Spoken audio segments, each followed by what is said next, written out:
A Chameleon, written by Anton Chekhov, translated by Constance Garnett, and performed by Frank Marcopolos of patreon.com/Frank Marcopolos. Bookquarium Audio. The police superintendent, Ochyumelov, is walking across the market square wearing a new overcoat and carrying a parcel under his arm. A red-haired policeman strides after him with a sieve full of confiscated gooseberries in his hands. There is silence all around, not a soul in the square. The open doors of the shops and taverns look out upon God's world disconsolately, like hungry mouths. There is not even a beggar near them. "So you bite, you damn brute!" Ochyumelov hears suddenly. "Lads, don't let him go. Biting is prohibited nowadays. Hold him! Ah! There is the sound of a dog yelping. Ochyumelov looks in the direction of the sound and sees a dog hopping on 3 legs and looking about her, run out of Khryukin's timber yard. A man in a starched cotton shirt, with his waistcoat unbuttoned, is chasing her. He runs after her, and, throwing his body forward, falls down and seizes the dog by her hind legs. Once more there is yelping and a shout of, "Don't let go!" Sleepy countenances are protruded from the shops, and soon a crowd, which seems to have sprung out of the earth, is gathered round the timber yard. "It looks like a row, Your Honor," says the policeman. Ochyumelov makes a half-turn to the left and strides towards the crowd. He sees the aforementioned man in the unbuttoned waistcoat standing close by the gate of the timber yard, holding his hand in the air and displaying a bleeding finger to the crowd. On his half-drunken face there is plainly written, "I'll pay you out, you rogue!" And indeed, the very finger has the look of a flag of victory. In this man, Ochyumelov recognizes Khryukin, the goldsmith. The culprit who has caused the sensation, a white borzoi puppy with a sharp muzzle and a yellow patch on her back, is sitting on the ground with her forepaws outstretched in the middle of the crowd, trembling all over. There is an expression of misery and terror in her tearful eyes. What's it all about?" Ochyumelov inquires, pushing his way through the crowd. "What are you here for? Why are you waving your finger? Who was it that shouted?" "I was walking along here, not interfering with anyone, Your Honor," Khryukin begins, coughing into his fist. "I was talking about firewood to Dmitri Mitrich when this low brute, for no rhyme or reason, bit my finger. You must excuse me, I am a working man. Mine is fine work. I must have damages, for I shan't be able to use this finger for a week, maybe. It's not even the law, Your Honor, that one should put up with it from a beast. If everyone is going to be bitten, life won't be worth living." Very good," says Ochyumelov sternly, coughing and raising his eyebrows. "Very good. All right. Whose dog is this? I won't let this pass. I'll teach them to let their dogs run all over the place. It's time these gentry were looked after, if they won't obey the regulations. When he's fined, the blackguard, I'll teach him what it means to keep dogs and such stray cattle. I'll give him a lesson." "Yeldirin," cries the superintendent, addressing the policeman, "find out whose dog this is, and draw up a report. And the dog must be strangled without delay. It's sure to be mad. Whose dog is it, I ask?" "I fancy it's General Zygalov's," says someone in the crowd. "General Zygalov's?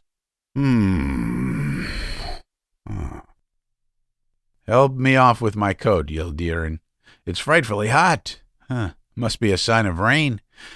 There's one thing I can't make out, how it came to bite you." Ochyumelov turns to Khryukin. "Surely it couldn't reach your finger. It's a little dog, and you are a great hulking fellow. You must have scratched your finger with a nail, and then the idea struck you to get damages for it. We all know your sort. I know you devils. He put a cigarette in her face, Your Honor, for a joke, and she had the sense to snap at him. He is a nonsensical fellow, Your Honor. That is a lie, Squint Eye. You didn't see, so why tell lies about it? Your Honor is a wise gentleman who will see who is telling lies and who is telling the truth, as in God's sight, and if I am lying, let the court decide. It's written in the law. We are all equal nowadays. My own brother is in the gendarme, let me tell you. Don't argue. No, that's not the general's dog, says the policeman with profound conviction. The general hasn't got one like that. His are mostly settlers. Do you know that for a fact? Yes, Your Honor. I know it too. The general has valuable dogs, thoroughbred, and this is, God knows what. No coat, no shape, a low creature. And to keep a dog like that, where's the sense of it? If a dog like that were to turn up in Petersburg or Moscow, do you know what would happen? They would not worry about the law. They would strangle it in a twinkling. You've been injured, Khryukin, and we can't let the matter drop. We must give them a lesson. It is high time. Yet, maybe it is the general's, says the policeman, thinking aloud. It's not written on its face. I saw one like it the other day in his yard. It is the general's, that's certain, says a voice in the crowd. Help me on with my overcoat, yelled Deerin, my lad. The wind's getting up. I'm cold. You take it to the general's and inquire there. Say I found it and sent it. And tell them not to let it out into the street. It may be a valuable dog, and if every swine goes on sticking a cigar in its mouth, it will soon be ruined. A dog is a delicate animal, and you put your hand down, you blockhead. It's no use your displaying your fool of a finger. It's your own fault. Here comes the general's cook. Ask him. Hi, Prohor. Come here, my dear man. Look at this dog. Is it one of yours? What an idea. We have never had one like that. There's no need to waste time asking, says Ochyumelov. It's a stray dog. There's no need to waste time talking about it. Since he says it's a stray dog it is. It must be destroyed. That's all about it. It is not our dog, Prohor goes on. It belongs to the general's brother, who arrived the other day. Our master does not care for hounds, but his honor is fond of them. You don't say His Excellency's brother is here? Vladimir Ivanitch? Inquires Ochyumelov, and his whole face beams with an ecstatic smile. Well, I never, and I didn't know. Has he come on a visit? Yes.